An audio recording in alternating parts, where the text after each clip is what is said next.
brothers and sisters. Shalom. Hola hermanos y hermanas, Shalom y bienvenidos desde todas partes del mundo. Estamos emocionados por el programa de hoy. Hacía tiempo que lo esperaba, pero antes que nada, una cálida bienvenida para ti, Baruch. ¿Cómo están en Israel? Hola Cristian, estoy bien, ¿y tú? Todo muy bien, excelente. Gracias a todos los que han estado viendo nuestros programas. Gracias por suscribirse y háganlo si no lo han hecho aún. Vemos que han aumentado las suscripciones y es por eso que tenemos una discusión el día de hoy, un programa que consistirá en dos partes. Primero conversaremos un poco con Baruch sobre cómo él llegó a la fe en Jesús, el Mesías. Sabemos que diste una entrevista tiempo atrás, pero se ha suscrito mucha gente nueva al canal y nos están preguntando cómo fue que llegaste a la fe cristiana, lo cual es muy bueno. Y en la segunda parte de nuestra discusión de hoy, vamos a responder algunas preguntas que la gente nos ha enviado, tanto en inglés como en español, pero lo haremos todo en una sola grabación. Fue difícil elegir entre tantas preguntas, pues todas son muy buenas. Las que no podamos responder hoy, haremos nuestro mejor esfuerzo, me refiero al equipo de Australasia, para responderlas por correo electrónico. ¿Les parece bien? Bueno, si estás listo, Baruch, iniciemos. Estoy listo, gracias. Creo que ha habido un creciente interés en la gente de saber un poco más de ti, Baruch. Creo que te ven como un gran maestro de la Biblia, pero también quieren saber un poco más de ti personalmente, lo cual me parece muy bueno. Así que te iré haciendo algunas preguntas. Espero que esto le dé a la audiencia un poco más de conocimiento y una visión más amplia sobre ti, Baruch. Para empezar, ¿dónde naciste? A veces digo que nací en Chicago porque me crié en Chicago, pero realmente nací en Atlanta, Georgia. Solo estuvimos allí por un tiempo breve antes de mudarnos al área de Chicago. Así que yo crecí realmente en el área de Chicago, pero nací y estuve por algún tiempo, muy poco tiempo, en Atlanta, Georgia. Entiendo, siempre en la costa este de Estados Unidos. Así es. ¿Y te criaste en un entorno familiar judío ortodoxo? Tanto mi madre como mi padre, según la ley judía, son judíos. Al recordar los tiempos de mi primera infancia, lo que tenía que ver con un contexto religioso, se hacía dentro de un marco ortodoxo.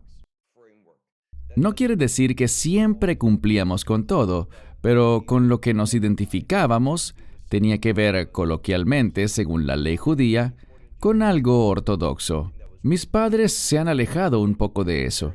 A medida que se han hecho mayores y a medida que mi hermano y yo nos hemos hecho mayores, eso pasó a tener menos importancia, pero se ha hecho más y más importante para mí después de llegar a la fe.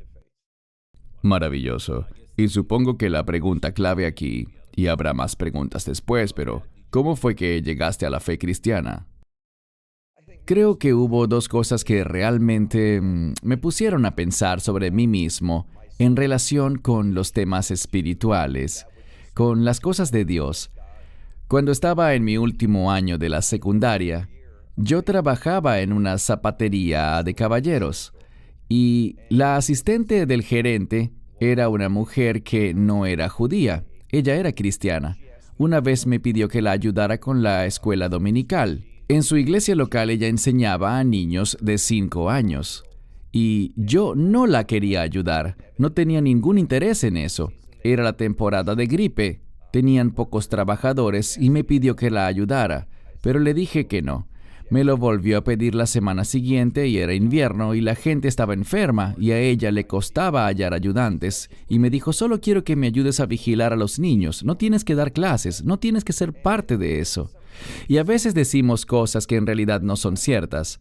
Por ejemplo, yo le dije que me gustaría hacer eso, pero que no podía porque los judíos tenían prohibido entrar a las iglesias cristianas. Y ella me dijo, ¿pero quieres ayudar? Y yo dije, sí. Y eso no era cierto, yo no quería ayudar en lo absoluto, pero dije que sí quería. Y ella dijo, creo que puedes venir porque donde damos las clases es en un edificio normal que está frente a la iglesia. No tendrás que entrar en la iglesia ni nada, solo irías a ese edificio para ayudarnos. Así que eso hice. Y lo que me resultó muy significativo fue ver a esos niños gentiles de 5 años y la lección de ese día era sobre Moisés. Y me asombré al ver a esos pequeños, todo lo que sabían sobre Moisés y lo emocionados que estaban. Querían decir lo que sabían de ese hombre judío tan importante de una época muy antigua. Y eso fue algo que me movió por dentro. Y me dije, debo enseriarme. No lo hice, ese momento pasó. Pero cuando fui a la universidad, me invitaron a una reunión que yo creía que era algún tipo de reunión de hombres de la fraternidad o una fiesta, pero no era así. Era de una organización llamada Comunidad de Atletas Cristianos, pero ellos la llamaban por sus siglas y yo no sabía qué significaban esas siglas, así que fui a la reunión y la gente empezó a hablar sobre la Biblia. Yo quería irme enseguida, apenas llegué, antes de que la reunión siquiera empezara. Vi a personas con Biblias en la mano y me dije, esto no es para mí. Y empecé a subir las escaleras para irme, y un amigo mío, el que me había invitado, su nombre es John Barr, hoy en día es profesor en el estado de Texas. Él venía bajando para ir a la reunión, y recuerdo que yo iba subiendo. Él me saludó, me puso la mano en la espalda por la nuca y me hizo bajar las escaleras de manera amable. Así fue que llegué a la reunión. Y realmente esa reunión fue algo que de verdad me transmitió varios mensajes.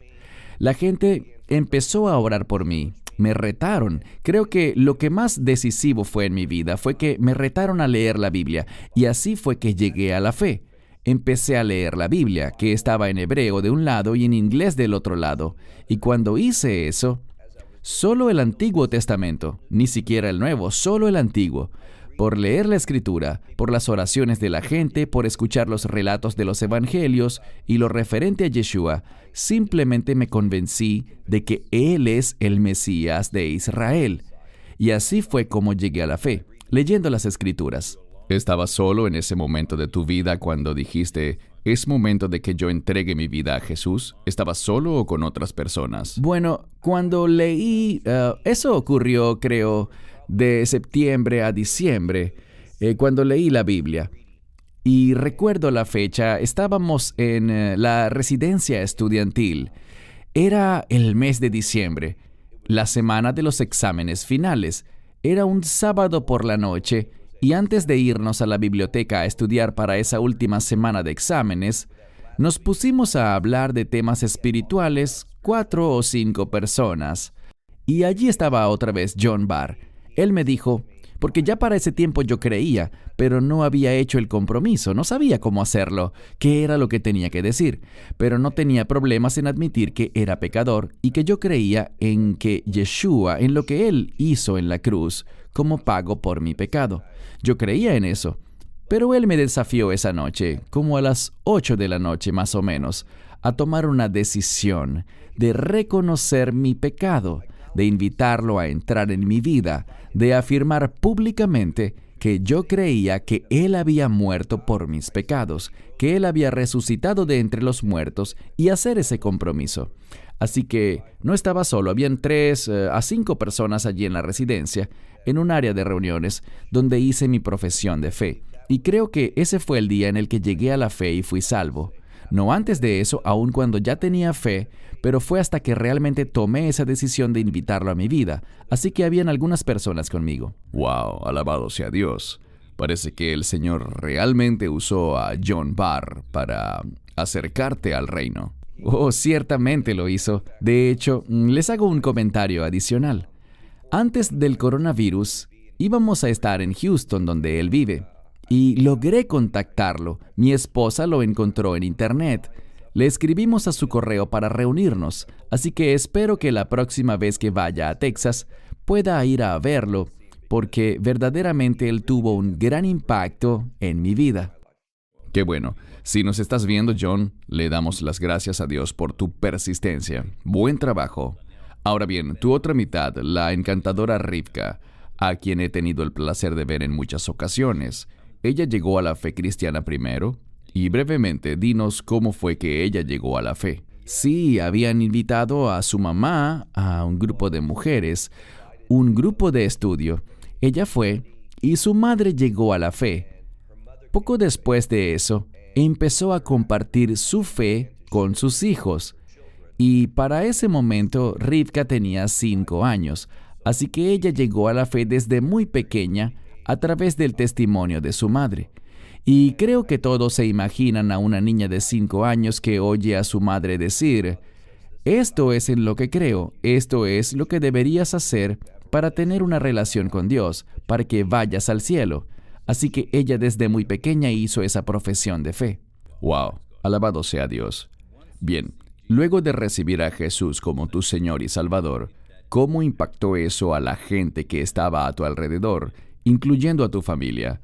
Porque a veces oímos que llegar a la fe a veces es algo muy positivo, un asunto positivo para quienes te rodean. Pero otras veces, tristemente, no es tan positivo para quienes te rodean. ¿Cuál fue tu caso? Sí, creo que fue difícil para algunos miembros de mi familia verme tomar tan en serio mi fe, pero nunca hubo ninguna persecución. Nunca hubo, digamos, realmente eso no me causó mayores problemas, ni a mi familia, ni con mis amigos. Así que tuve en todos los aspectos una vida bastante sencilla. No pasé por cosas demasiado duras. Tal vez porque Dios sabe que soy débil y no podría lidiar con eso.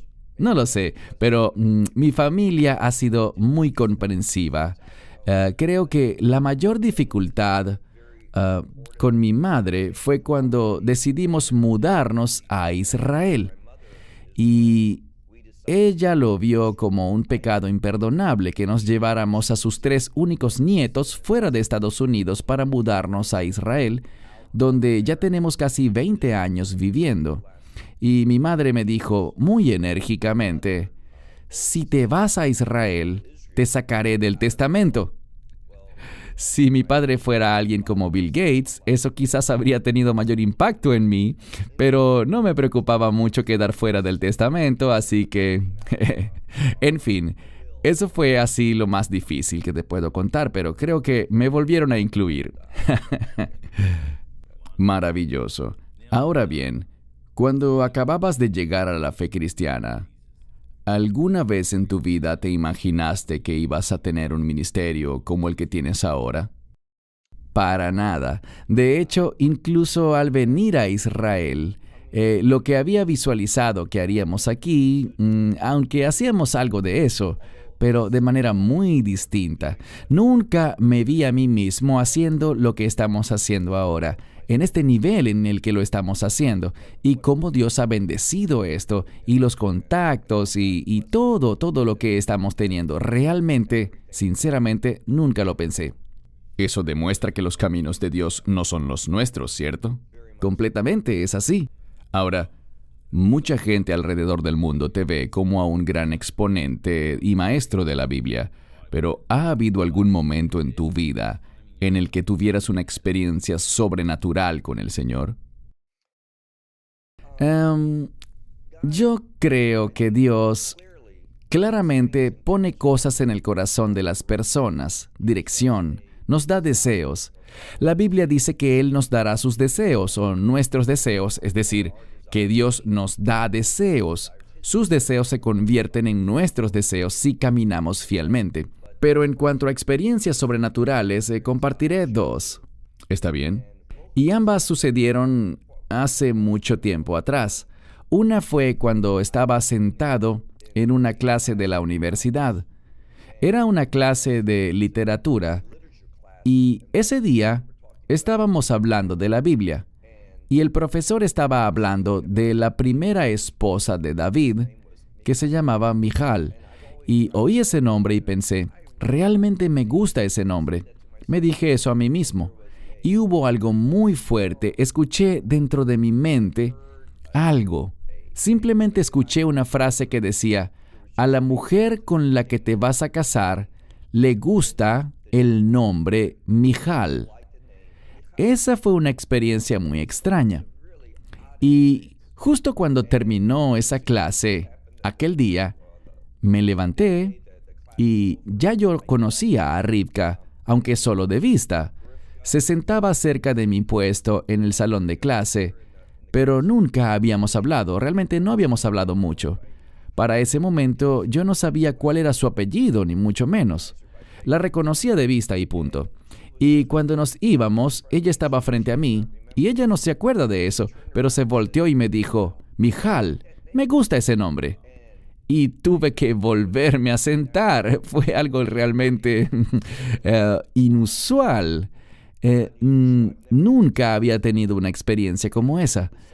Y la segunda fue cuando mi esposa estaba embarazada y tenía dificultades y terminó perdiendo el bebé. Y fue interesante, de hecho, esa era su tercera pérdida. Y estábamos donde el médico, y era un médico suplente, y le dijo, debes tomarte esta medicina. Y le hice una pregunta. Si por casualidad ella sigue embarazada, porque no había total certeza de que hubiera sido una pérdida, si ella sigue embarazada, ¿qué efectos le causaría la medicina? Y él dijo, yo soy el médico, yo me preocuparé por eso, no tú. Y de nuevo, escuché.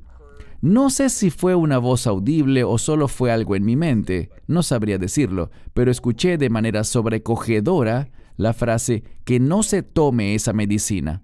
Bien, lo que averiguamos unas semanas después fue que sí había tenido una pérdida, pero eran gemelos, y nuestra hija mayor seguía viva dentro de su vientre y saludable.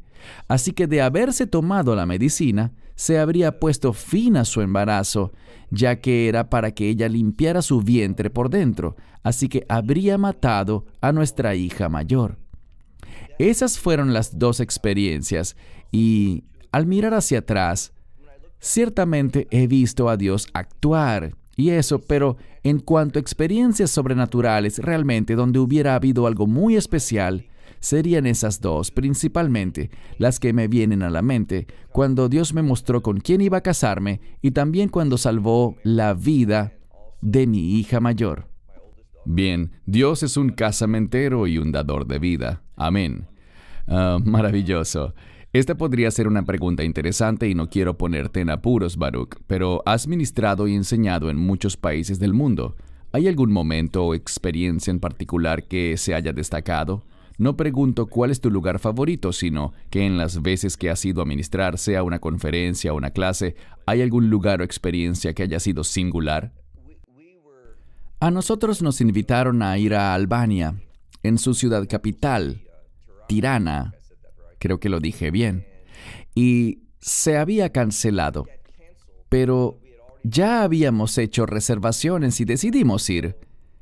En el equipo tenemos a un hombre de Dios. Tú lo conoces, se llama George Popa. Él se había propuesto ir hasta Albania, aunque él vive en Rumania, para asegurar el lugar, trabajar en esto, hacer promoción.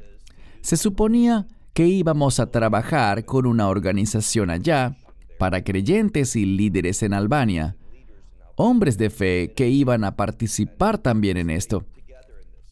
Eso se tuvo que cancelar y el líder de allá quería realmente cancelar la actividad y yo pensé, no hagamos eso. Y lo pudimos hacer. Conseguimos un lugar espacioso. No iba a asistir mucha gente, pero enviaron un bus a cierta zona de la ciudad y un grupo como de 50 personas fue al evento. Y ese grupo de personas llegó a la fe. Y cuando hablo de ese grupo, quisiera compartirles un poco más. Por alguna razón, nuestro ministerio en muchos lugares de Europa ha incluido a los romaníes. Mucha gente quizás desconozca la palabra romaní o cíngaro. Hay otro término que es un poco despectivo, pero quizás sirva de referencia. Estamos hablando del pueblo que el mundo suele llamar gitanos.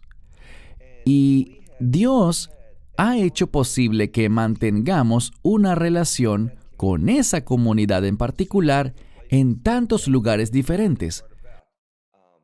Comenzó en una ciudad llamada Alba Iulia. Cuando estuvimos allí la primera vez, íbamos caminando a la congregación donde tendríamos una reunión, y al acercarnos a una intersección, vimos a un grupo de 7 u 8 hombres. Yo andaba solo con mi esposa, llevaba la kipá en la cabeza como siempre, y vi a este grupo de hombres que se levantaron y comenzaron a caminar hacia nosotros. Y me pareció que era raro, no sabía por qué hacían eso. No los reconocía, ni tenía idea de quiénes eran o a qué grupo pertenecían. Y llegaron y nos preguntaron, ¿qué están haciendo aquí? La sinagoga no está abierta. Ellos sabían que la sinagoga de la ciudad estaba en remodelación, y para tratar de resumir, fueron muy agradables. Les dijimos lo que hacíamos allá, y notamos que cuando vamos a Albania, Rumania, Finlandia, Suecia o Bulgaria, y algunos de los lugares donde hemos ido recientemente, pareciera que siempre hubiera un grupo considerable de estas personas quienes nos han parecido muy afectuosas, amables, maravillosas personas. Y hemos visto una cantidad significativa. Cuando estuvimos en Bulgaria vimos como 60 de ellos que vinieron a una reunión y eran la parte predominante del grupo. Era un grupo pequeño de unas 120 personas, en la que la mitad eran romaníes y muchos de ellos hicieron la confesión de fe.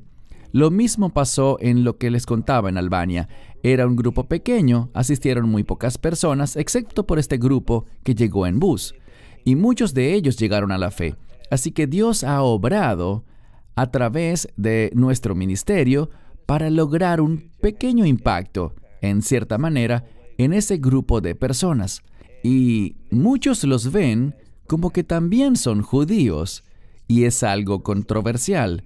Muchos me han dicho que ellos se ven a sí mismos como judíos, aun cuando la comunidad judía mayormente los rechaza. En el Holocausto, no solo sufrió enormemente el pueblo judío, sino también el pueblo romaní sufrió mucho. Fueron perseguidos y todo eso. Pero en fin, vemos cómo Dios nos ha usado para llegar a esta gente buena, afectuosa, gente que ha hecho la profesión de fe en una proporción mucho mayor que otros. Seguimos topándonos con ellos y vemos que muchos de ellos siguen llegando a la fe. Alabado sea Dios, maravilloso.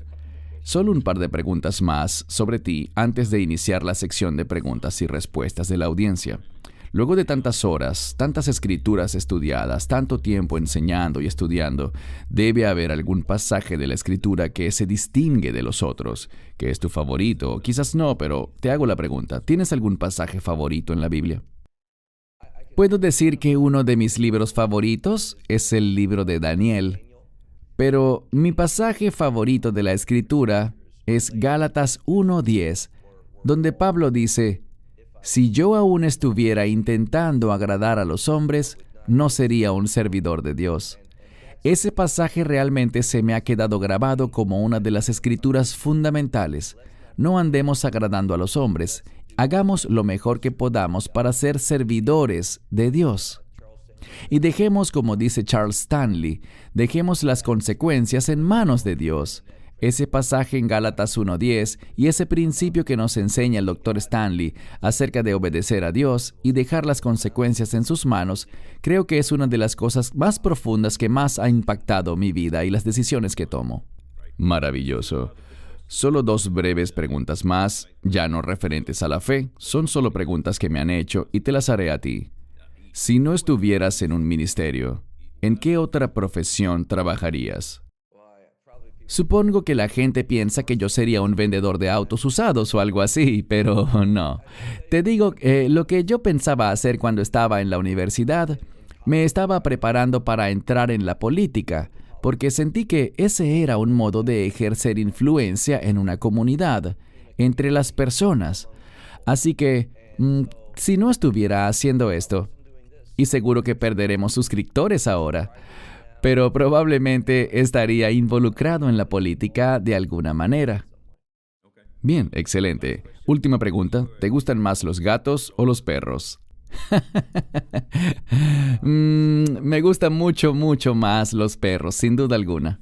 Ok, quizás se ofenda más de la mitad de los gatos que nos ven. Sí, cierto. Pero no. Excelente. Bueno, le damos gracias a Dios por tu vida, Baruch, y le damos gracias por haberte puesto en esta época, en esta temporada. Lo hizo por una razón, por sus propósitos, para la gloria suya. Y sé que todos los que están viendo este programa ahora le dan la gloria a Dios por lo que estás haciendo en tu vida. Y oro para que sigas muchos años más, a menos de que el Señor venga, con su esperanza bendita, y reúna a la iglesia. Gracias, Baruch, por todo lo que haces. Gracias por esas amables palabras y por la oportunidad de compartir un poco sobre mí a través de este medio. Perfecto. Ahora, hermanos y hermanas, vamos con algunas de las preguntas que nos han enviado. Estamos listos, Baruch. Vamos a empezar. Primera pregunta. La guerra entre Gog y Magog, de la que habla Ezequiel 38 y 39. ¿Cómo y dónde se correlaciona eso con el libro de Apocalipsis y Mateo 24? Esta pregunta la hace Ciro Cárdenas, desde Guatemala. La batalla de Gog y Magog también se conoce como el Armagedón, y vemos que el Armagedón se menciona en el libro de Apocalipsis capítulo 16. Es en la segunda mitad de la semana 70 de Daniel, esos últimos 7 años. Tiene que ver con la batalla final en la segunda mitad. El Mesías en Mateo 24, después de la abominación desoladora, habla, creo que en Mateo 24, verso 21, sobre un tiempo de gran persecución. Esa es la batalla de Gog y Magog, donde los enemigos de Israel van a intentar atacar a Israel. Será una batalla difícil, pero al final, el Mesías vendrá y liberará a Israel, vencerá al enemigo y como conclusión, establecerá su reino. Así que es en la segunda mitad y se conoce también como la batalla de Armagedón. Bien, gracias. La siguiente pregunta la envía Amy de Burbank, California, Estados Unidos. Su pregunta es sobre la desinformación y la información incorrecta que hay que obedecer o sobre obedecer a los gobiernos y lo que está escrito en Romanos 13, versos del 1 al 5. Ponemos aquí el pasaje para que todos lo vean. He oído que usted solo obedece a buenas autoridades y no a las autoridades tiránicas. Mis pastores han dicho que eso no es verdad, que en Estados Unidos y una gran parte del mundo se está rebelando contra Dios cuando protestan las ordenanzas sobre la vacunación, cuarentenas, etc. Pero también dicen no estar de acuerdo con las ordenanzas sobre vacunación y que oran para preguntarle a Dios qué quiere Él y no ceder y decirle a Dios que no aceptaremos eso. ¿Podría aclarar esto, por favor? En el pasaje de Romanos capítulo 13, deben resaltarse no solo los versos 1 y 2, sino el 3 y el 4, porque se supone que seamos buenos ciudadanos, que como regla general obedezcamos a las autoridades. Pero en los versos 3 y 4 dice que las autoridades son aquellos que la usan para el bien, que castigan el mal y recompensan el bien. Si un gobierno no hace eso, se supone que defendamos la verdad. Hay muchos ejemplos donde gente temerosa de Dios, Daniel, los apóstoles, no se sometieron a reglas y leyes que se oponían a las Escrituras. Si hay un gobierno que impone una ley que está en contra de lo que la Biblia nos manda hacer, debemos apegarnos a lo que dice la Biblia. No podemos dejar que los gobiernos dictaminen cómo nos comportamos. Nosotros nos apegamos a la verdad de las Escrituras. Así que con respecto al asunto que ella menciona, no tiene nada de malo protestar. Eso no es ser desobediente. Y en otros casos, cuando los gobiernos se pasan de la raya, debemos hacer presión contra eso. Podemos hacerlo de manera respetuosa, sin violencia. Creo que es correcto que nosotros digamos que no. Y también vemos que hay mucha falsedad en lo que el gobierno transmite con respecto a una gran variedad de temas. Por ejemplo, aquí en Israel, ya que se menciona lo del virus, el coronavirus y la vacuna y todo este tema, aquí en Israel, los medios declararon que había 35 o 36 personas menores de 16 años que estaban en estado crítico por el coronavirus. Hicieron eso para decir que esto podía afectar a cualquiera y que todos tenían que vacunarse y llevar a sus hijos a vacunarse y todo eso. El gobierno israelí ha sido muy insistente en que los niños se vacunen. tanto así que de no hacerlo, no pueden ir a la escuela. En algunas partes, se permite que se hagan la prueba 2 veces por semana para que sigan en la escuela. Y si es mayor de 12 años, debe vacunarse. Pero en fin, el tema es que se llegó a saber que esas 35 o 36 personas jóvenes que estaban en estado crítico tenían enfermedades como el cáncer y ya estaban en estado crítico cuando se contagiaron de coronavirus en el hospital. Ellos no dijeron que esas personas estaban en estado crítico, que esos jóvenes estaban en situaciones graves de vida o muerte antes de tener el coronavirus. Es de esa desinformación, de esa manipulación de la información en forma engañosa, que debemos estar conscientes, que esa es la conducta que muchos gobiernos están adoptando y debemos ser personas que caminan en la verdad. Y creo que la gente debe seguir su propia conciencia, hacer lo necesario y estar firmes en contra de esta tiranía que vemos cada vez más en los gobiernos, que se valen de esta enfermedad, de este virus, para ganar más poder, para quitarle más derechos a la gente. Así que mi pensar es que debemos ser mucho más enérgicos al oponernos a lo que intentan hacer los gobiernos, y no veo eso como desobediencia. Creo que eso es intentar ser una bendición.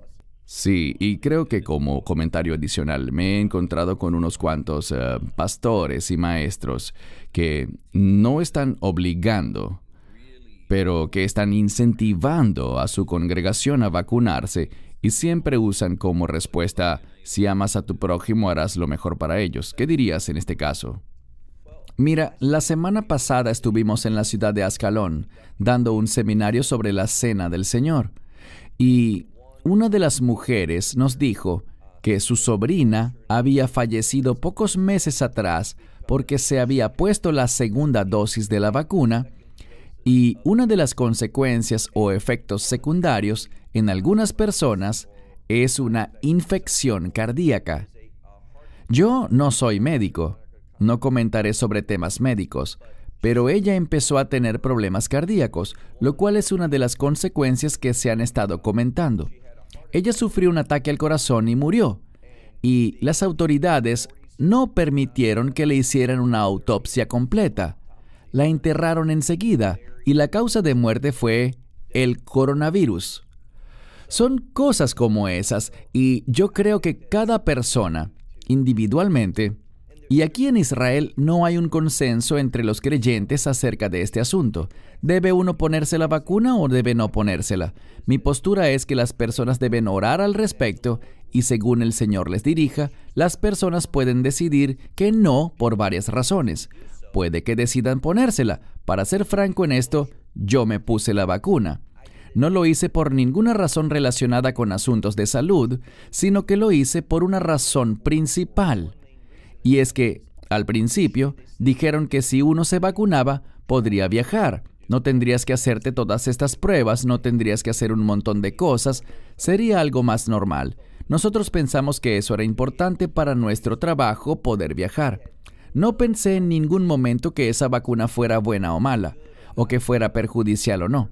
No pensé en nada de eso, no ocupaba un lugar en mi lista de prioridades si me voy a morir o no por la vacuna o por no ponérmela, y si me contagiaba o no. Nada de eso me preocupa. Simplemente no pienso así. Yo solo pensé, estamos aquí, queremos trabajar, queremos hacer cosas que nos parecen importantes y por eso lo hicimos. La gente debe tener esa libertad y no ser condenados si deciden hacerlo o no. En cuanto al tema de salud, yo no estaría a favor de eso en lo personal. No lo digo desde el punto de vista médico, porque no tengo la formación necesaria, pero no creo, por lo que vemos ahora, que esa vacuna sea tan saludable, pues conocemos a varias personas que se la pusieron, la tercera dosis, y aún así se contagiaron. Así que no es una cura confiable para esta enfermedad en lo absoluto. Mi opinión personal, que quizás no valga mucho, es que esa vacuna no es muy útil si tienes que ponértela a cada rato. Aquí hasta se está hablando de una cuarta dosis, una quinta dosis, así que prepárense, cada 6 meses deberás ponértela. Para mí eso no es una vacuna de verdad, en mi opinión. Sí, gracias por eso. Algunos me lo preguntaron por internet, y para decirlo en público, yo no me he vacunado y no planeo hacerlo. Pasemos entonces a la siguiente pregunta, Baruch. Pregunta 3. Mari nos dice, ¿podría explicar un poco sobre el libro de Enoc? En particular, ¿por qué no es parte de la Biblia? Y quizás algo que crea relevante a lo que ocurre actualmente en Israel y en el mundo. En relación al libro de Enoc, creo. Sí. Yo solo hago comentarios sobre los libros bíblicos. En la universidad nos mandaron a leer los libros apócrifos y el libro de Hanoc, o Enoc, como lo quieran pronunciar. No recuerdo nada sobre él. No lo recomiendo. Les diré una historia muy breve. Aquí en Israel hay un instituto bíblico y si te apuntas en su boletín de noticias, te envían una copia gratis del libro de Enoc. ¿Por qué un instituto bíblico se pondría a distribuir un libro como ese? Mi opinión es que hay que alejarse de eso, alejarse de esas cosas. No está en las Escrituras, no es algo que debamos leer o estudiar. Es obvio que está fuera de la Biblia. La razón por la que no está en la Biblia es porque contiene cosas que están en conflicto con algunas de las principales doctrinas de las Escrituras y por tanto no lo recomiendo y no hago comentarios sobre libros que no están en la Biblia. Son libros apócrifos. Si no es de las Escrituras, no conozco al respecto. Bien, aprecio tu respuesta. La siguiente pregunta es de Cecilia, desde la ciudad de Nueva York. Se ha hablado sobre Daniel 12, versos 11 y 12, pero ella está un poco confundida. ¿Por qué hay días adicionales? Si de principio a fin, incluyendo la ira de Dios dura 1290 días, ¿para qué son los días adicionales? No sé si eso último es correcto. Lo que tenemos aquí son 75 días adicionales que se dividen en 30 y 45. Sabemos que los últimos 7 años pueden dividirse a la mitad. En un sentido general, 42 meses, 3 años y medio, 1260 días. Lo que resalta en el pasaje de Daniel 12 al que ella se refiere es que en vez de ver 1260 días, se dice que son 1290. Hay 30 días adicionales. En la Biblia, el número 30 tiene que ver con el luto y con la muerte. Por ejemplo, el libro de Números, cuando murió Miriam, al igual que cuando murió su hermano Aarón, los hijos de Israel guardaron luto durante 30 días. Del mismo modo, vemos que 30 piezas de plata fue el precio que Judas recibió por traicionar al Mesías, lo que llevó a su muerte. Vemos que el Mesías inició su ministerio a la edad de 30 años y él fue enviado al mundo a morir, a entregar su vida. Así que una posible explicación para esos 30 días adicionales es que sabemos que el Mesías volverá, y me refiero a la segunda venida, no al rapto, sino a la segunda venida. Dice Zacarías que los hijos de Israel mirarán al que fue traspasado y guardarán luto, como lo hacen por un hijo único, un primogénito. Eso es un luto de 30 días, y luego tenemos 45 días más para llegar a 1335.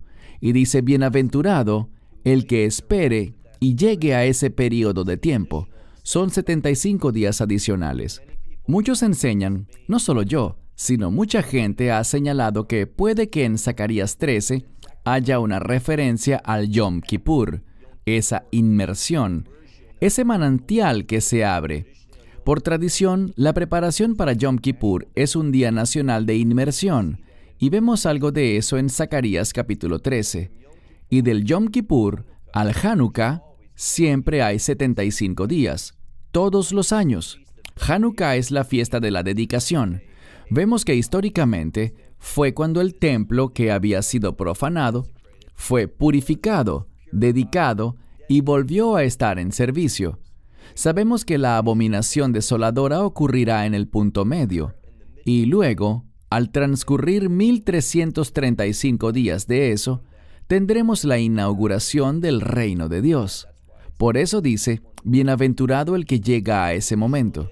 Así que los días adicionales son significativos porque nos enseñan sobre el luto que guardarán los hijos de Israel al ver al Mesías, y luego la llegada de ese día específico, Hanukkah, para la dedicación y la inauguración de la adoración en el templo durante el reino milenial.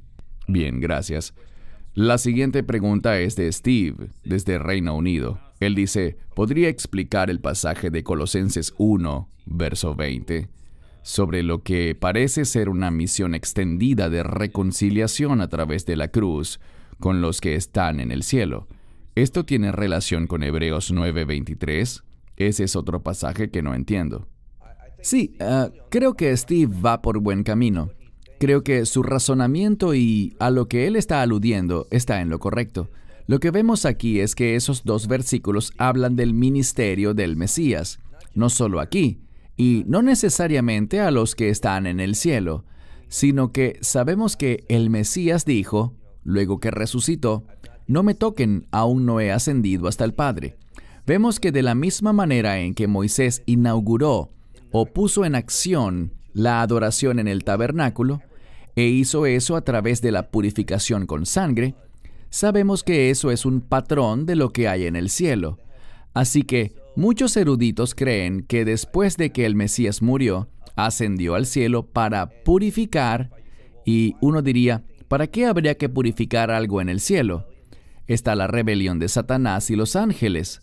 Y a veces, para poner las cosas en orden, para esa santificación, no se hace necesariamente porque algo esté impuro, sino que es para que algo entre en vigor, para validarlo, iniciarlo. Y lo que dice, básicamente, que la obra del Mesías ha preparado el reino para su revelación. Y eso es lo que esperamos. Vemos en el libro de Apocalipsis que ese reino va a descender, y el trono de Dios se establecerá en la tierra durante el reino milenial. Así que la obra del Mesías no solo tuvo un efecto en este mundo, sino que principalmente esto es un patrón de lo que ya hay arriba. Y el Mesías hizo esa obra allá arriba para inaugurar y para que entrara en vigor un nuevo tiempo que fue establecido por el poder de su sangre. Así que el poder de su sangre es, ciertamente, una influencia en el reino de Dios. Tiene un impacto en el reino de Dios, en eso que esperamos. Así que su ministerio tuvo efecto no solo en la tierra, sino también en el cielo. Entendido. Excelente pregunta, Steve. Gracias por eso. La siguiente pregunta es de Iris en Nueva York. He sido cristiana por 6 años, estudio enfermería y allí conocí a una mujer judía ortodoxa que sigue todas las tradiciones judías al pie de la letra. En lo personal siempre me han interesado las fiestas judías. ¿Cómo puedo hablarle a esta señora de Jesús sin crear hostilidad?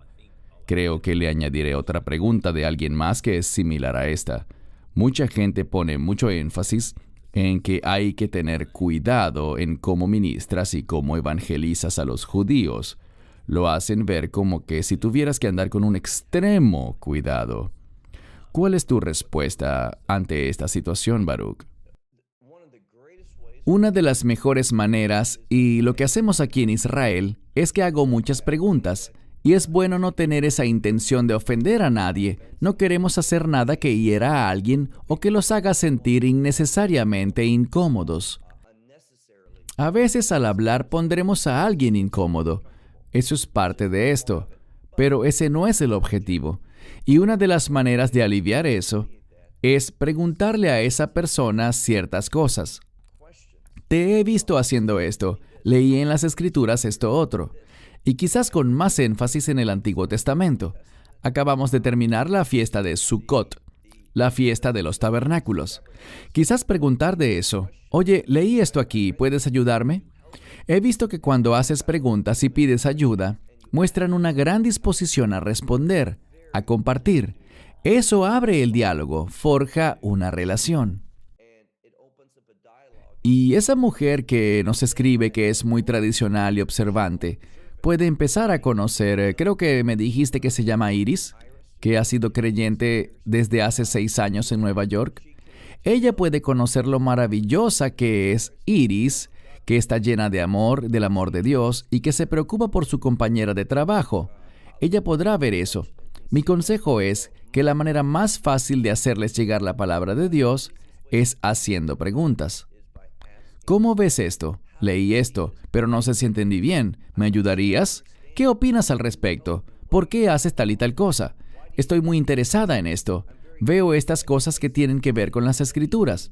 De esa manera abres una conversación, un diálogo en ese aspecto, y luego simplemente dices, soy creyente, pero siento un gran respeto por lo que dice el Antiguo Testamento. Quiero entenderlo mejor porque creo que tiene relevancia para mi fe. Ese tipo de preguntas y conductas abrirán una relación en la que Dios actuará en ella, en el momento apropiado, de la manera apropiada, dando las palabras para compartir de manera más eficaz el mensaje del Evangelio, Dios mediante. ¿Recomendarías también ser selectivo con las escrituras y las preguntas? Es decir, yo no soy una persona muy paciente, como sabes. Yo voy directo a Isaías 53. A los judíos les pregunto, ¿qué ves en esta escritura? ¿Tú no recomendarías hacer eso, imagino? Bueno, yo creo que debe ser algo que sea relevante para el momento. Una de las cosas que le diría a ella es que si puede acceder a un calendario de lecturas semanales de la Torá y los profetas, quizás le ayude a hacer preguntas sobre la porción de la Torá de esa semana, el parashá de la semana. La razón de esto, y claro que aprecio el poder de Isaías 53, pero muchos, sobre todo en los Estados Unidos, muchos judíos, cuando les llegas y les preguntas por Isaías 53, ya les han enseñado en sus comunidades que si alguien les dice algo sobre eso, es un misionero. Quieren hacer que te conviertas. Quieren robar tu alma del Dios de Israel. Así que, a veces, esos pasajes bien conocidos de la Escritura los pondrán sobre aviso, aun cuando ese pasaje es maravilloso. Tenemos a un conocido, por decirlo así, que ha salido a grabar a personas que responden sobre Isaías 53. Él ha obtenido resultados muy buenos de gente aquí en Israel que no sabían eso, que se interesan y escuchan al respecto, y Dios ha bendecido eso. Conocemos a una mujer en Miami que viola toda norma de supuestos expertos que dicen cómo llegarles a los judíos. Ella rompe todas esas normas, pero no conozco a nadie que haya ganado a más judíos para la fe que esa mujer, porque ven en ella su amor, su compromiso con el Señor, su personalidad, lo que Dios ha manifestado a través de ella. Así que, ¿quién sabe? Sigan la dirección del Señor. Sí, así es. El Espíritu Santo hará que suceda. La siguiente pregunta es de Samuel desde Londres. La Biblia hace referencia a los eunucos en pasajes como Mateo 19:12 y Hechos 8:27 al 39. Pero por lo que veo, no hay referencia a que ellos sean pecadores. ¿Me podría dar su opinión al respecto? En ese pasaje de Mateo 19, se habla de distintos tipos de eunucos, según cómo se hicieron eunucos. Y esa palabra a veces se usa para referirse a un sirviente. En el libro de Isaías, creo que era en el capítulo 56, si no me equivoco, se habla de los eunucos de manera muy positiva, de que no los echaran a un lado porque sienten que han sido marginados, porque no pueden tener hijos y eso. Pero cuando hablamos de eunucos, hay diferencias y el Mesías habló de eso. Algunos eunucos fueron hechos eunucos en contra de su voluntad, y eso ciertamente sería un acto muy pecaminoso en contra de ellos, de volverlos eunucos para que no sintieran deseos por las mujeres y se dedicaran más al servicio, y que pudieran confiar en que ellos no tuvieran relaciones con tu mujer si eran sirvientes confiables dentro de tu hogar. A algunos los forzaron a ser eunucos, lo cual es algo malvado. No es un pecado del que fue víctima de eso, sino del que lo hizo ser eunuco. Otras personas lo hacían por su propia voluntad, y diría que esto es problemático, que alguien se hiciera eunuco a sí mismo para poder obtener un empleo como ese. Eso no es un acto apropiado, castrarse a sí mismo para poder tener un puesto bien remunerado y prestigioso en un gobierno o en la casa de alguien adinerado. No creo que eso sea algo bueno. También se habla de que otras personas nacen con un llamado en su vida para ser célibes, de dedicarse completamente al Señor. Y ese es un llamado, y es algo bueno para quien lo tiene. Creo que es muy poco común, no es algo que suceda por defecto. No es alguien que diga, bueno, yo no estoy casado, tengo 35 años, no tengo ningún propósito, quizás Dios quiere que yo sea célibe. Yo creo que esto es algo que la gente, desde una temprana edad, sabe que tiene ese llamado. Creo que es muy poco común, pero depende. No creo necesariamente que alguien en esa última categoría, de los que fueron forzados a eso no es algo pecaminoso. Ellos no pecaron. Pero si el objetivo es obtener ganancias financieras y para eso se hacen eunucos, no creo que eso sea algo bueno.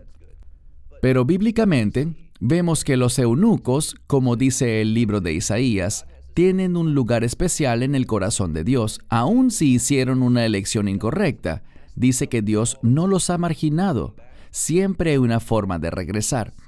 En segundo lugar, vemos lo que dicen las Escrituras en Hechos 8 sobre ese eunuco etíope, que quizás era un judío que había ido a adorar, y puede que él no fuera literalmente un eunuco. Ese término a veces se usaba para designar a un oficial de alto rango en el gobierno. Así que, si se trataba literalmente de un eunuco o no, hay debates al respecto, y no tengo problema en pensar que sí lo fuera. Él seguía siendo un hombre de fe que buscaba a Dios y Dios lo llevó a la fe a través del ministerio de Felipe. Correcto, excelente. La siguiente pregunta es de Jill, desde Sudáfrica. Algunos cristianos citan las Escrituras sobre la abominación desoladora y declaran que la iglesia seguirá aquí y que veremos al anticristo. Pero esa escritura no se refiere a la segunda venida. No, yo diría que la abominación desoladora sucede a la mitad de la semana. Al ver la escritura, yo le sugeriría a ella que revisara 2 a Tesalonicenses capítulo 2, y allí claramente se habla de que nos juntaremos en Él. Entonces, no es que Él venga al mundo, sino que Él nos reunirá, y mencioné la palabra en 2 veces. En griego es la palabra epi. Ese es un prefijo que se le añadió a la palabra juntar, así que es juntar en, y luego tenemos la redundancia. Se vuelve a usar la proposición puesta de manera independiente. Esto algunas personas lo ven como que es un uso incorrecto del griego, una redundancia. Y sí, en griego clásico no se haría eso, pero en griego bíblico eso se usa para dar énfasis. Así que 2 Tesalonicenses 2 habla de juntarnos, y eso se refiere al rapto, no a la segunda venida. Segundo, vemos que para que llegue ese día, el cual es llamado el día de Cristo, el día del Mesías, no hablo del día del Señor, aunque en muchas traducciones modernas ponen el día del Señor. Pero si consultan los mejores manuscritos en griego o si consultan la versión King James en inglés, dice correctamente el día de Cristo. Y el día de Cristo no se refiere a la segunda venida, sino al rapto. Y ese día no vendrá hasta que primero ocurra un alejamiento. Juan habla de eso, de que se alejaron de nosotros porque no eran de nosotros. Si hubieran sido de nosotros, no se habrían ido de nosotros. Así que se refiere a ese alejamiento, a esa apostasía, ese alejamiento de la verdad. Y dice que habrá esa aparición de ese hombre sin ley, el anticristo, que irá a sentarse y autoproclamarse Dios en el santuario. Y en muchas Biblias lo leemos como templo. Eso es un problema porque no es la palabra girón, que es como se dice templo en griego, sino la palabra neos, que en este caso sale como neón, pues está en modo acusativo, pero se refiere al santuario, quizás haciendo referencia al lugar santísimo. Yo creo firmemente que la iglesia verá al anticristo. La iglesia no será arrebatada en el rapto antes de la abominación desoladora. Creo que ese será el último evento. Estoy muy convencido de eso. Ese será el último evento que verán los creyentes. Así que si alguien tiene la impresión de que el rapto sucederá antes de la aparición del anticristo, yo no conozco ningún verso que diga eso. El pasaje al que la gente alude es también 2 Tesalonicenses capítulo 2, donde se habla del que detiene al anticristo. Conozco a otro creyente israelí aquí en Israel que da un mensaje sobre eso. Y no está haciendo bien su tarea, porque hay algo que nunca dice sobre ese que detiene. Si se refiere a la iglesia, es interesante porque ese que detiene se menciona de 2 maneras. en género masculino y en género neutro. La iglesia siempre está en femenino. Vemos que es incorrecto asociar a la iglesia y al Espíritu Santo como si fueran uno solo. Yo creo en la Trinidad. El Espíritu Santo no puede ser removido. Él es omnipresente. Así que creo firmemente que lo que está deteniendo la aparición del hombre de pecado, al anticristo, en la palabra se describe como que se hace a un lado. Lo que lo está deteniendo lo seguirá haciendo y luego se hará a un lado. No está diciendo que va a ser quitado o removido. El término harpazo, para el rapto, se refiere a dejar de estar en un sitio, a ser quitado, removido, a ser arrebatado rápidamente. Pero la palabra que se usa con respecto a ese que detiene es solo hacerse a un lado. Significa permitir, no habla de remoción. Debemos prestarle mucha atención a las Escrituras en vez de oír a esos que dicen frases comunes, golpeando el púlpito y afirmando, yo no esperaré al anticristo, yo esperaré al Cristo verdadero. Eso suena bien, debemos esperar al Cristo verdadero, pero eso no significa que el anticristo no aparecerá antes del rapto. Escribí un libro corto sobre esto. Tenemos mensajes sobre esto, varios de ellos acerca del rapto. Así que invito a esta persona a que los vea, a que estudie y se asegure de convencerse por sí misma con base en las Escrituras y no solo por lo que oigan decir a otras personas. Amén. Gracias por tu respuesta. La siguiente pregunta es de Miguel, desde San Antonio. Y también varios espectadores anónimos hicieron una pregunta similar. Si nos obligan a ponernos la inyección y nos negamos, y nos echan del trabajo por no aceptar eso, ¿cuál es su recomendación? ¿Cómo hacemos para pagar las cuentas, el alquiler, comer? Si alguien se siente inclinado a no ser vacunado, en lo cual yo no veo problema alguno, creo que eso sería lo mejor, a decir verdad, y reitero, yo me la puse. Así que puedes tomar tu propia decisión, pero todo lo que hacemos tiene sus consecuencias. Eventualmente, en algún momento, nos veremos obligados por causa de nuestra fe a estar en una posición en la que no tendremos recursos, no tendremos trabajo, no podremos usar el dinero, incluso si lo tenemos, y tendremos que depender de Dios. Les diré algo. Si alguien siente en su conciencia que no quiere hacer algo y por eso lo despiden del trabajo, tendrá que encontrar otro trabajo. Hay consecuencias, hay sufrimiento por ser fiel, por ser leal a tu conciencia, a ir a donde Dios quiere que vayas. Así que eso podría significar que tendrás que encontrar otro empleo donde te permitan trabajar sin la vacuna o ser creativo para empezar tu propio negocio o lo que sea. Para eso que en hebreo se llama parnasá, el sustento. Pero nos acercamos a eso. Yo realmente no veo que la vacuna sea la marca de la bestia, pues no cumple con los requisitos bíblicos para eso. Pero como lo hemos hablado a veces, en otras discusiones, Cristian, sí está sentando las bases. Vemos que los gobiernos pueden requerir algo, como la marca de la bestia, y si no lo haces, no puedes usar dinero, no puedes viajar o hacer esto o lo otro. Aquí vemos un anticipo de eso que vendrá. Así que debemos ver esto y pensar, ¿nos estamos acercando a este tiempo? Debemos prepararnos, debemos confiar en Dios, porque llegará un momento en el que así tengas enormes sumas de dinero, si no tienes la marca de la bestia, no podrás hacer ningún intercambio. Ese dinero no estará disponible para ti. No podrás usarlo, no podrás tomarlo, a menos de que tengas esa marca de la bestia para poder acceder a las actividades comerciales. Debemos prepararnos y decir, yo dependo de Dios, y si pierdo la vida, eso está bien. Está bien morir. Yo creo que habrán muchos creyentes que morirán de hambre, por estar expuestos, por ser marginados. Lean la segunda parte de Hebreos capítulo 11.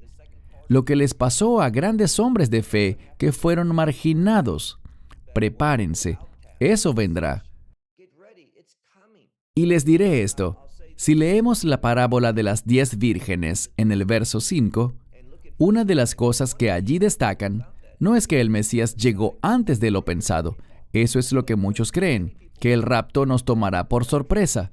Tienen una falsa doctrina de la inminencia del rapto, es decir, que este puede suceder en cualquier instante, que ningún evento lo precederá. Pero bíblicamente no es eso lo que vemos. Los versos que muchos usan para hablar de la inminencia no lo reflejan. Y además, cuando el Mesías habló de la venida del novio por la novia, quiero que eso se entienda bien. La venida del novio por la novia, Él se tardó. Así que vamos a pasar por sufrimientos. Puede que muramos de hambre. Puede que muramos de otras cosas por ser fieles al texto. No se sorprendan de eso. Esto es solo un anticipo de algo que será mucho peor. Gracias. Estoy consciente del tiempo, así que quizá no respondamos todas las preguntas, pero si te parece bien, Baruch, haremos una segunda sesión de preguntas y respuestas en el futuro, ¿está bien? Por supuesto. Pero responderemos algunas más hoy. La siguiente es de Natalia desde Costa Rica. En Joel 2:28 se habla del derramamiento del Espíritu de Dios. Y sucederá después que derramaré mi espíritu sobre toda carne. Sus hijos e hijas profetizarán, sus ancianos soñarán sueños y sus jóvenes verán visiones. ¿Esto pasará en los tiempos finales? ¿Y significa esto que veremos más milagros en los últimos días? Obviamente sabemos también que esta escritura se usó en el libro de Hechos en relación con el día de Pentecostés, cuando Pedro explicó esto, y su propósito es principalmente para los últimos días, no hay duda de eso. Pero si vemos el pasaje del que habla Pedro, algunas de las cosas no pasaron de eso que él dijo, pero él lo usó para decir, ahora es el momento de invocar el nombre del Señor. Empieza ahora. En la era de la iglesia, la gente necesita invocar el nombre del Señor, y eso empezó con la creación de la eclesia, la congregación del Señor, la iglesia, y se extiende hacia ese evento del que se habla en Joel capítulo 2 para la versión en inglés, Joel capítulo 3 en la versión hebrea. Mayormente es un evento para los últimos días, cuando el sol se oscurecerá y la luna se tornará roja como la sangre. Vemos que habrán otros cambios cósmicos en el cielo, estrellas que caerán, etc. Todas esas cosas anunciarán que la ira de Dios es inminente. Eso es lo que será inminente, su ira, en el momento en el que veamos eso. Segundo, los versos anteriores acerca del poder, la profecía, el derramamiento del Espíritu de Dios. Sí, eso que recién dijimos, todo ese sufrimiento. Dios es fiel. Cuando su pueblo pase por la adversidad, esperen mayores milagros, mayores manifestaciones. Siempre que haya persecución, cuando ésta aumente históricamente, las señales y prodigios también aumentarán. Así que yo espero que entre los creyentes en los últimos días, en tiempos de esa cruenta persecución, vamos a ver milagros, un movimiento poderoso del Espíritu Santo, en ese periodo de persecución de los creyentes. Amén, muy bien. Siguiente pregunta. Quien la hace desea mantener su anonimato. Parece que el único aspecto del carácter de Dios en el que la Iglesia occidental cree, y el que acepta, es su amor. Su santidad, su soberanía y su ira suelen ser rechazadas por ser incompatibles con un Dios amoroso. ¿Cuál es el peligro en que los creyentes solo acepten esa doctrina con respecto al carácter de Dios o de Yeshua? Aprecio mucho esa pregunta porque estoy muy de acuerdo con la premisa que plantea. Y es que hemos entendido mal lo que es el amor, porque Dios ama la justicia y odia el pecado. Como Dios es santo, Él va a castigar. Se moverá en maneras que muchos de los que pertenecen a las iglesias más liberales, más progresistas, según las llaman ahora, en maneras que la iglesia moderna quiere rechazar. Y eso acarrea graves consecuencias porque no tienen una visión bíblica de Dios. En Estados Unidos hay una mujer que podría ser... vi una entrevista de ella cuando estaba en un evento de confirmación. Esa es una mujer que estará a cargo de todos los capellanes de las Fuerzas Armadas de Estados Unidos y su teología es herética. Ella es de las que hablan del amor, pero de lo que ella cree que es el amor de Dios. Y si no estás de acuerdo con su visión del amor de Dios, eres un hereje y todo eso. Y ella está muy alejada de la verdad bíblica. Estoy de acuerdo con esta pregunta. Es vergonzoso que la gente esté intentando tergiversar. Esa es la palabra, ¿cierto, Cristian? Tergiversar. Sí, tergiversar. Sí, tergiversar el carácter de Dios. Y cuando tenemos una visión desequilibrada de Dios, se producirán malos resultados. Y eso está afectando a la iglesia hoy en día. Amén. Y como sabemos, sí, Dios es amor, pero cuando Jesús regrese, regresará como juez. A veces la gente olvida eso. La siguiente pregunta es de Fernando, desde Colombia. ¿Qué significa lo que dijo Juan el Bautista cuando habló de que Jesús iba a bautizar con el Espíritu Santo y con fuego? Creo que le agregaré algo a eso, Baruch, porque otros han preguntado algo parecido. Hay dos tipos de doctrinas. Algunos enseñan, obviamente, Él bautizará con el Espíritu Santo. La cuestión es más con la segunda parte. Algunos enseñan que la referencia al fuego no es algo bueno, es algo referente a estar separados eternamente de Dios. Y otros enseñan que ese fuego es para perfeccionar, que es algo bueno que nos purifica y nos acerca mucho más a Dios. Pero, dinos qué opinas tú, Baruch. Aprecio lo que dijiste. Yo estoy de acuerdo con eso último. Juan hacía un bautismo de arrepentimiento. Llegó el Mesías y Él pasó por ese bautismo del Espíritu Santo y nos dio el Espíritu Santo. Vimos que en Pentecostés el Espíritu Santo vino en lenguas de fuego, que se posaron sobre ellos para eso que dijiste, perfeccionar, purificar. Pero también sabemos que el fuego es visto como una forma de juicio. Y el juicio no es necesariamente malo. La disciplina es una forma de juicio. A quien Dios ama, lo juzga y lo disciplina, lo castiga. Eso es algo bueno. Del mismo modo en que cuando yo estaba creciendo, mi padre, por el amor que me tenía, yo nunca fui abusado. Él impactó mi vida porque me disciplinó, y eso es algo bueno. El bautismo en general tiene que ver con la preparación para el servicio. Así que ese fuego puede ser visto como algo que nos purifica, como tú dijiste, que nos perfecciona. Estoy totalmente de acuerdo con eso, pero a veces en la Escritura algo puede ser usado para diversos fines, y es para poner las cosas en orden. El juicio de fuego de Dios pondrá las cosas en orden. Así que ambas cosas no están en conflicto necesariamente.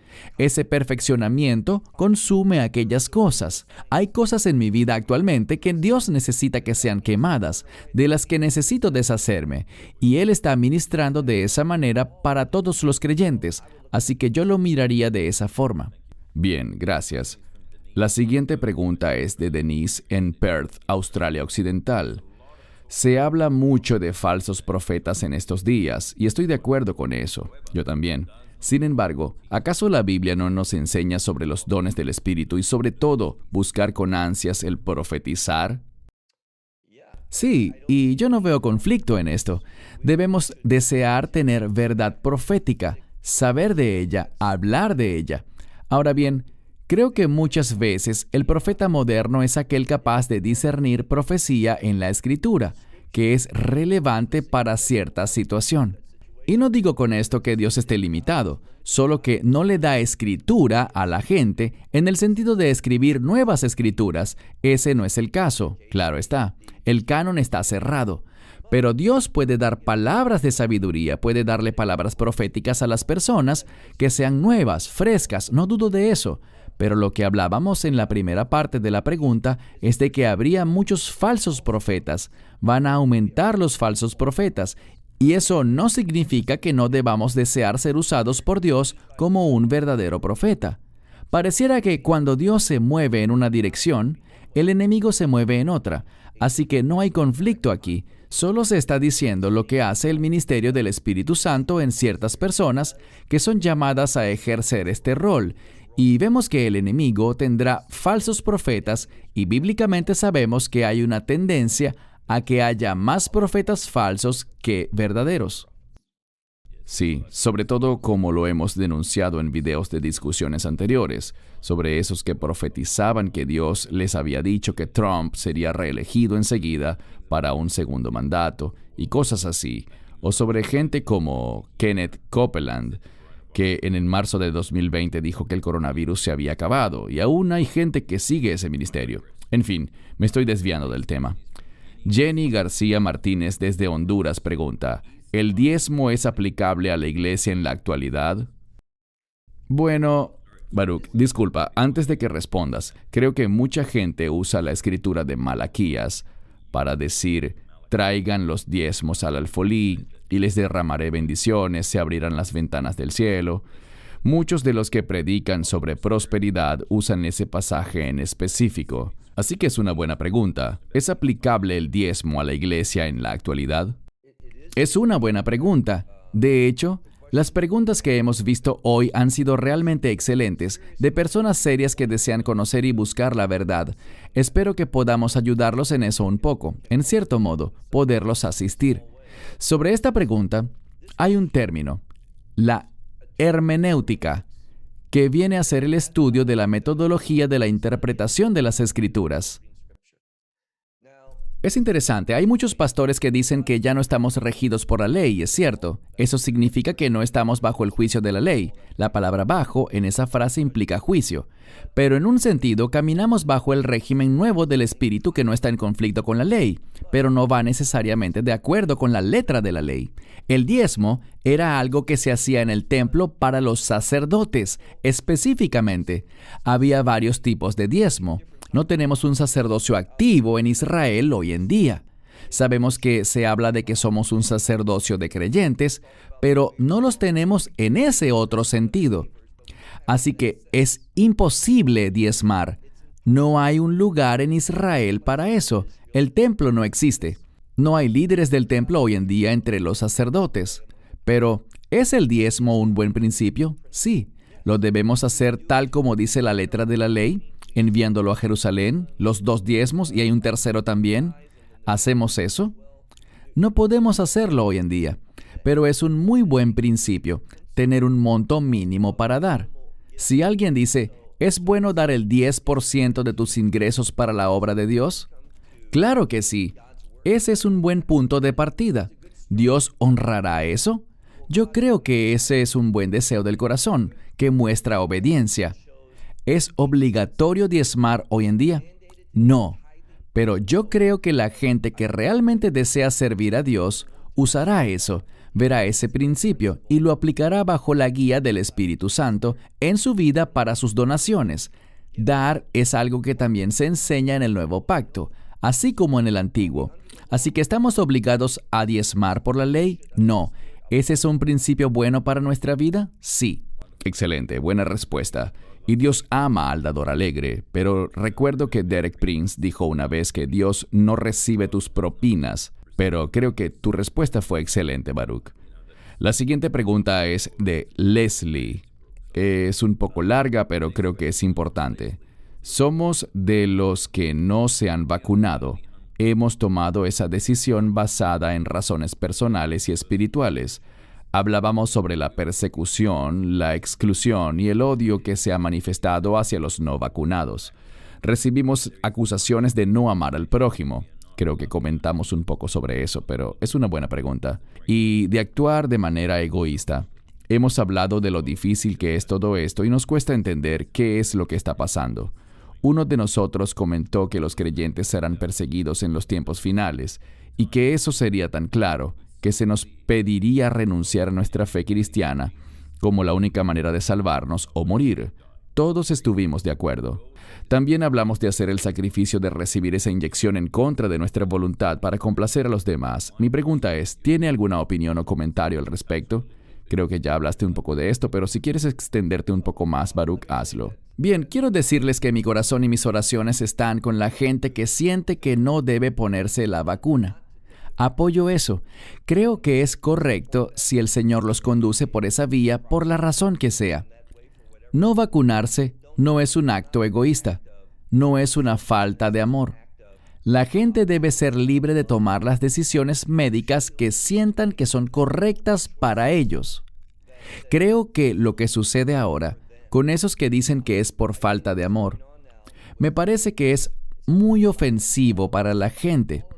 El mundo ha cambiado tanto y creo que lo que vemos aquí, para mí, Es muy interesante espiritualmente ver cómo el mundo ha cambiado tan rápidamente.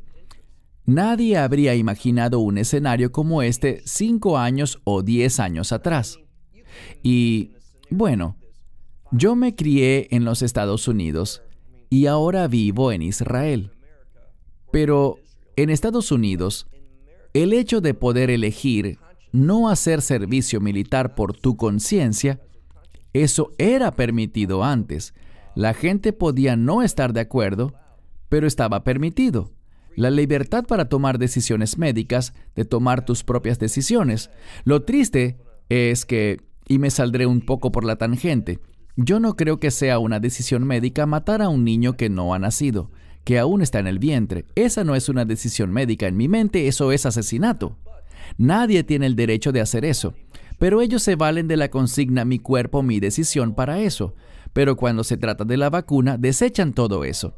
Así que vemos la hipocresía de muchas personas. Mi único consejo es que, lo que dijimos anteriormente, si no es la vacuna, será otra cosa. Si no es ahora, pasará en otro mes o dentro de 1 o 2 años o 5 años. Prepárense. El sufrimiento vendrá. La persecución por ser seguidores de Dios va a aumentar. Si no es por una cosa, será por otra. No se preocupen por eso. No se lamenten.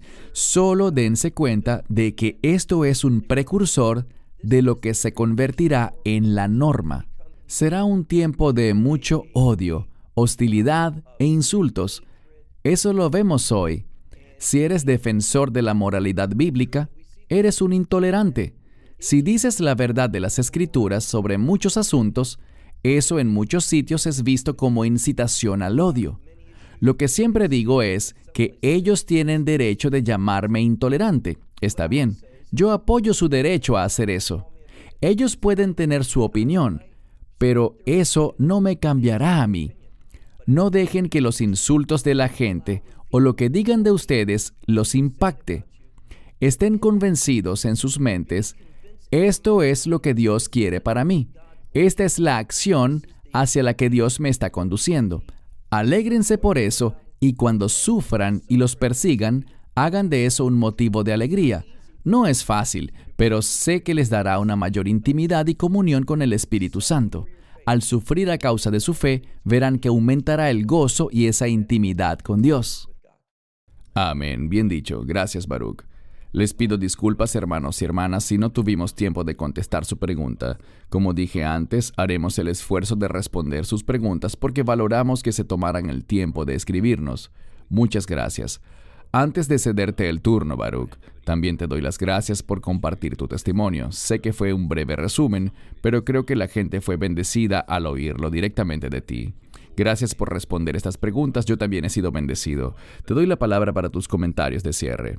Muy amable, Cristian. Gracias a ti por conducir esta discusión y darme la oportunidad de responder estas preguntas. Valoramos mucho el que la gente desee aprender la verdad bíblica. Quizás no siempre hagamos el mejor trabajo al intentar responderles, pero somos sinceros. Queremos darles la mejor de las respuestas, y si no lo logramos, les pedimos disculpas. Pero nos motiva mucho ver que la gente quiere caminar con Dios en tiempos difíciles. Y, de nuevo, sepan que se pondrá más difícil. Oren, prepárense y sepan que las cosas se están moviendo justo como Dios prometió que lo haría.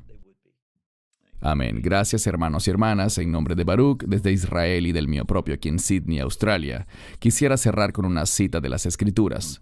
Deuteronomio 32, verso 4.